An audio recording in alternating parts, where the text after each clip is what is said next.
ସୁରଭି କାର୍ଯ୍ୟକ୍ରମ ଶିଶୁ ମହୋତ୍ସବ ପାଇଁ ଓଡ଼ିଶାର ପର୍ବପର୍ବାଣୀକୁ ନେଇ କୁଇଜ୍ ପ୍ରଶ୍ନ ତିଆରି ହୁଏ। ଆସନ୍ତୁ ପିଲାମାନେ ଆମେ ଆଲୋଚନା କରିବା ସେ ପର୍ବପର୍ବାଣୀର ଗୋଟିଏ ତାଲିକାକୁ ଯେଉଁଥିରେ ଅନେକ ପ୍ରଶ୍ନ ଆସିବାର ସମ୍ଭାବନା ଅଛି। ଦେଖନ୍ତୁ ନାମ ମାସ ଆଉ ତିଥି ଦେଇଛି।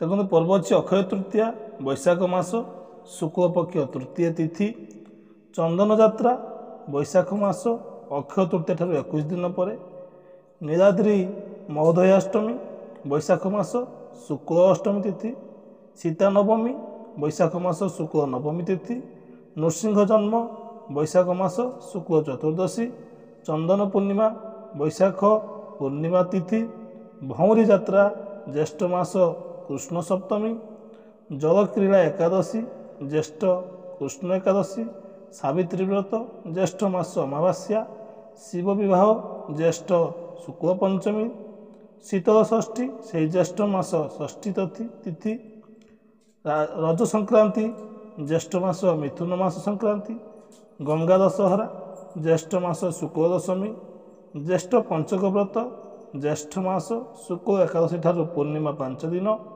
ନିର୍ଜଳା ଏକାଦଶୀ ଜ୍ୟେଷ୍ଠ ମାସ ଶୁକ୍ଳ ଏକାଦଶୀ ତିଥି, ଚମ୍ପକ ଦ୍ୱାଦଶୀ ଜ୍ୟେଷ୍ଠ ଶୁକ୍ଳ ଦ୍ୱାଦଶୀ, ଦେବସ୍ନାନ ପୂର୍ଣ୍ଣିମା ଜ୍ୟେଷ୍ଠ ମାସ ପୂର୍ଣ୍ଣିମା ତିଥି, ଅଣସର ଜ୍ୟେଷ୍ଠ ପୂର୍ଣ୍ଣିମା ଠାରୁ ଆଷାଢ଼ କୃଷ୍ଣ ଚତୁର୍ଦ୍ଦଶୀ ପର୍ଯ୍ୟନ୍ତ 15 ଦିନ, ନବକଳେବର ଜ୍ୟେଷ୍ଠ ମାସ ଯେଉଁ ବର୍ଷ ଯୋଡ଼ା ଆଷାଢ଼ ମଳ ଆଷାଢ଼ ପଡ଼େ, ଉଭାଯାତ୍ରା ଆଷାଢ଼ ମାସ ଅମାବାସ୍ୟା ତିଥି, ରଥଯାତ୍ରା ଆଷାଢ଼ ମାସ ଶୁକ୍ଳ ଦ୍ୱିତୀୟା ଠାରୁ କୃଷ୍ଣ ଚତୁର୍ଦ୍ଦଶୀ ପର୍ଯ୍ୟନ୍ତ 15 ଦିନ, ହେରା ଉତ୍ସବ ଆଷାଢ଼ ମାସ ଶୁକ୍ଳ ଷଷ୍ଠୀ, ବାହୁଡ଼ା ଯାତ୍ରା ଆଷାଢ଼ ଶୁକ୍ଳ ଦଶମୀ, ନୀଳାଦ୍ରି ବିଜେ ଆଷାଢ଼ ମାସ ଶୁକ୍ଳ ଦ୍ୱାଦଶୀ, ଗରୁଡ଼ ଶୟନ ଆଷାଢ଼ ମାସ ଶୁକ୍ଳ ଦ୍ୱାଦଶୀ, ଦକ୍ଷିଣାୟନ ଯାତ୍ରା ଶ୍ରାବଣ ମାସ କର୍କଟ ସଂକ୍ରାନ୍ତି, ଚିତାଲାଗି ଅମାବାସ୍ୟା ଶ୍ରାବଣ ମାସ ଅମାବାସ୍ୟା, ବାତ ନୃସିଂହ ବିଜେ ଶ୍ରାବଣ ମାସ କୃଷ୍ଣ ନବମୀ, ବିଷ୍ଣୁ ପବିତ୍ର ଆରୋପଣ ଶ୍ରାବଣ ମାସ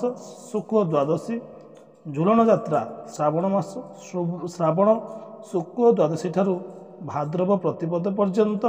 ତାପରେ ଅଛି ରାକ୍ଷୀ ପୂର୍ଣ୍ଣିମା ଶ୍ରାବଣ ମାସ ପୂର୍ଣ୍ଣିମା ତିଥି, ଚତୁର୍ମାସ୍ୟା ବ୍ରତ ଯେଉଁଟା କହନ୍ତି ଶ୍ରାବଣ ମାସ ଶ୍ରାବଣ ପୂର୍ଣ୍ଣିମା ଠାରୁ କାର୍ତ୍ତିକ ପୂର୍ଣ୍ଣିମା ପର୍ଯ୍ୟନ୍ତ 4 ମାସ, ରେଖା ଲାଗି ଭାଦ୍ରବ କୃଷ୍ଣ ପଞ୍ଚମୀ, ଦେବକୀ ସାନ୍ତନା ଉତ୍ସବ ଭାଦ୍ରବ ମାସ କୃଷ୍ଣ ସପ୍ତମୀ, ଜନ୍ମାଷ୍ଟମୀ ଭାଦ୍ରବ ମାସ କୃଷ୍ଣ ଅଷ୍ଟମୀ, ନନ୍ଦୋତ୍ସବ ଭାଦ୍ରବ ମାସ କୃଷ୍ଣ ନବମୀ, କୃଷ୍ଣ ଲୀଳା ଅଛି ଭାଦ୍ରବ ମାସ ଭାଦ୍ର କୃଷ୍ଣ ନବମୀ ଠାରୁ ଭାଦ୍ରବ ଶୁକ୍ଳ ଦଶମୀ ପର୍ଯ୍ୟନ୍ତ, କାଳିୟଦଳନ ଏକାଦଶୀ ଭାଦ୍ରବ କୃଷ୍ଣ ଏକାଦଶୀ, ସପ୍ତପୁରୀ ଅମାବାସ୍ୟା ଭାଦ୍ରବ ଅମାବାସ୍ୟା, ଗଣେଶ ପୂଜା ଭାଦ୍ରବ ଶୁକ୍ଳ ଚତୁର୍ଥୀ, ଋଷି ପଞ୍ଚମୀ ବ୍ରତ ଭାଦ୍ରବ ଶୁକ୍ଳ ପଞ୍ଚମୀ, ରାଧାଷ୍ଟମୀ ଭାଦ୍ରବ ଶୁକ୍ଳ ଅଷ୍ଟମୀ, ପାର୍ଶ୍ୱ ପରିବର୍ତ୍ତନ ଯାତ୍ରା ଭାଦ୍ରବ ଶୁକ୍ଳ ଏକାଦଶୀ, ବାମନ ଜନ୍ମ ଭାଦ୍ରବ ମାସ ଶୁକ୍ଳ ଦ୍ୱାଦଶୀ, ଅନନ୍ତ ବ୍ରତ ଭାଦ୍ରବ ଶୁକ୍ଳ ଚତୁର୍ଦ୍ଦଶୀ, ଇନ୍ଦୁ ପୂର୍ଣ୍ଣିମା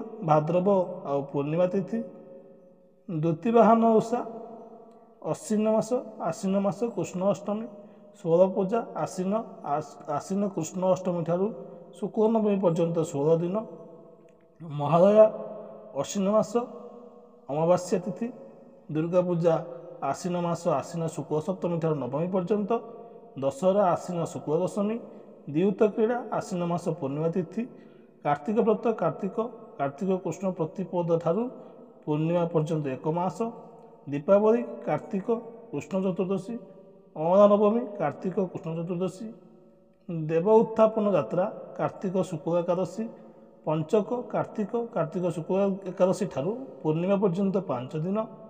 ତାପରେ ଦେଖନ୍ତୁ ଗରୁଡ଼ ଦ୍ୱାଦଶୀ କାର୍ତ୍ତିକ ମାସ ଶୁକ୍ଳ ଦ୍ୱାଦଶୀରେ ପଡ଼େ, ଷୋଳ ଶାସନ ଭୋଗ କାର୍ତ୍ତିକ ଶୁକ୍ଳ ସପ୍ତମୀ ତିଥିରେ ପଡ଼େ, ରାସ ପୂର୍ଣ୍ଣିମା କାର୍ତ୍ତିକ ମାସ ପୂର୍ଣ୍ଣିମା ତିଥିରେ ପଡ଼େ, ଶ୍ରୀକ୍ଷେତ୍ର ପରିକ୍ରମା ମାର୍ଗଶିର ମାସ କୃଷ୍ଣ ଅଷ୍ଟମୀ, ତାପରେ ପ୍ରଥମାଷ୍ଟମୀ ଅଛି ମାର୍ଗଶିର କୃଷ୍ଣ ଅଷ୍ଟମୀରେ, ଦେବ ଦୀପାବଳି ମାର୍ଗଶିର ମାସରେ କୃଷ୍ଣ ଚତୁର୍ଦ୍ଦଶୀ ଠାରୁ ଶୁକ୍ଳ ପ୍ରତିପଦ ପର୍ଯ୍ୟନ୍ତ, ମହୋଦଧି ଅମାବାସ୍ୟା ଅଛି ମାର୍ଗଶିର କୃଷ୍ଣ ଚତୁର୍ଦ୍ଦଶୀ ଠାରୁ ଶୁକ୍ଳ ପ୍ରତିପଦ ପର୍ଯ୍ୟନ୍ତ, ବସ୍ତ୍ରାଧିବାସ ମାର୍ଗଶିର ଶୁକ୍ଳ ପଞ୍ଚମୀ, ପାର୍ବଣ ଯାତ୍ରା ମାର୍ଗଶିର ଶୁକ୍ଳ ଷଷ୍ଠୀ ତିଥିରେ, ଲକ୍ଷ୍ମୀ ପୂଜା ଅଛି ମାର୍ଗଶିର ମାର୍ଗଶୀର ମାସର ପ୍ରଥମ ଗୁରୁବାର। ଧନୁ ସଂକ୍ରାନ୍ତି ମାର୍ଗଶୀର ଧନୁ ମାସର ସଂକ୍ରାନ୍ତି। ପହିଲି ଭୋଗ ହେଉଛି ମାର୍ଗଶୀର ମାସ ଧନୁ ସଂକ୍ରାନ୍ତି ଠାରୁ। ମକର ସଂକ୍ରାନ୍ତି 1 ମାସ। ବକୁଳ ଲାଗି ଉତ୍ସବ ଦେଖନ୍ତୁ ପୌଷ ମାସ ଅମାବାସ୍ୟା ତିଥିରେ। ଶାମ୍ବ ଦଶମୀ ପୌଷ ଶୁକ୍ଳ ଦଶମୀ ତିଥିରେ। ଦେବାଭିଷେକ ଯାତ୍ରା ଅଛି ପୌଷ ମାସ ପୂର୍ଣ୍ଣିମା ତିଥି। ନବାଙ୍କ ବେଦା ପୌଷ ମାସ ଧନୁ ମାସର ମାସନ୍ତ। ଉତ୍ତରାୟଣ ଯାତ୍ରା ପୌଷ ପୂର୍ଣ୍ଣିମା। ତ୍ରିବେଣୀ ଅମାବାସ୍ୟା ମାଘ ଅମାବାସ୍ୟା। ଶ୍ରୀପଞ୍ଚମୀ ମାଘ ମାସ ଶୁକ୍ଳ ପଞ୍ଚମୀ। ବସନ୍ତ ଉତ୍ସବ ମାଘ ମାସ ବସନ୍ତ ପଞ୍ଚମୀ ବା ଶୁକ୍ଳ ପଞ୍ଚମୀ ଠାରୁ ବସନ୍ତ ଋତୁ ଶେଷ ପର୍ଯ୍ୟନ୍ତ। ସପ୍ତମୀ ସ୍ନାନ ମାଘ ମାସ ଶୁକ୍ଳ ସପ୍ତମୀ। ଭୀଷ୍ମ ଏକାଦଶୀ ମାଘ ମାସ ମାଘ ଶୁକ୍ଳ ଏକାଦଶୀ। ଅଗ୍ନି ଉତ୍ସବ ଅଛି ମାଘ ମାସ ମାଘ ପୂର୍ଣ୍ଣିମାରେ। ଶିବରାତ୍ରି ଅଛି ଫାଲ୍ଗୁନ ଶୁକ୍ଳ ଚତୁର୍ଦ୍ଦଶୀରେ। ଫଗୁ ଦଶମୀ ଅଛି ଫାଲ୍ଗୁନ ମାସ ଶୁକ୍ଳ ଦଶମୀରେ। ଦୋଳଯାତ୍ରା ଫାଲ୍ଗୁନ ଶୁକ୍ଳ ଦଶମୀ ଠାରୁ ଚୈତ୍ର କୃଷ୍ଣ ପ୍ରତିପଦ ପର୍ଯ୍ୟନ୍ତ। ଗୋବିନ୍ଦ ଦ୍ୱାଦଶୀ ଫାଲ୍ଗୁନ ଶୁକ୍ଳ ଦ୍ୱାଦଶୀ। ଦୋଳ ପୂର୍ଣ୍ଣିମା ଫାଲ୍ଗୁନ ମାସ ପୂର୍ଣ୍ଣିମା ତିଥିରେ। ହୋଲି ଅଛି ଚୈତ୍ର ମାସ କୃଷ୍ଣ ପ୍ରତିପଦ। ତାପରେ ଅଛି ଗୋଟେ ବେଣ୍ଟ ଯାତ୍ରା ଯେଉଁଟାକି ଫାଲ୍ଗୁନ ଶୁକ୍ଳ ପ୍ରତିପଦ ଚତୁର୍ଥୀ ଅଷ୍ଟମୀ ଦ୍ୱାଦଶୀରେ ପଡ଼େ। ଅଶୋକାଷ୍ଟମୀ ଅଛି ଚୈତ୍ର ମାସ ଶୁକ୍ଳ ଅଷ୍ଟମୀରେ। ରାମନବମୀ ଚୈତ୍ର ମାସ ଶୁକ୍ଳ ନବମୀରେ ପଡ଼େ।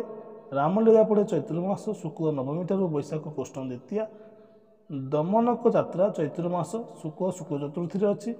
ପଣା ସଂକ୍ରାନ୍ତି ଚୈତ୍ର ମାସ ପଣା ସଂକ୍ରାନ୍ତି ବା ମେଷ ସଂକ୍ରାନ୍ତିରେ ପଡ଼େ। ସାମ୍ବତ୍ସର ଫାଲ୍ଗୁନ ମାସରେ ପଡ଼େ ପୂର୍ଣ୍ଣିମା ଠାରୁ ତା ପର ବର୍ଷ ଫାଲ୍ଗୁନ ପୂର୍ଣ୍ଣିମା ପର୍ଯ୍ୟନ୍ତ 1 ବର୍ଷ। ତ ଗୋଟେ ଏକାନ୍ତ ଅଛି ପ୍ରତ୍ୟେକ ବର୍ଷର ଗୁରୁବାରରେ ପଡ଼େ। ବନ୍ଧୁଗଣ ଏ ହେଉଛି ଓଡ଼ିଶାର ପର୍ବପର୍ବାଣୀକୁ ନେଇକି ଏକ ଲିଷ୍ଟ। ଏହାକୁ ମନେ ରଖ।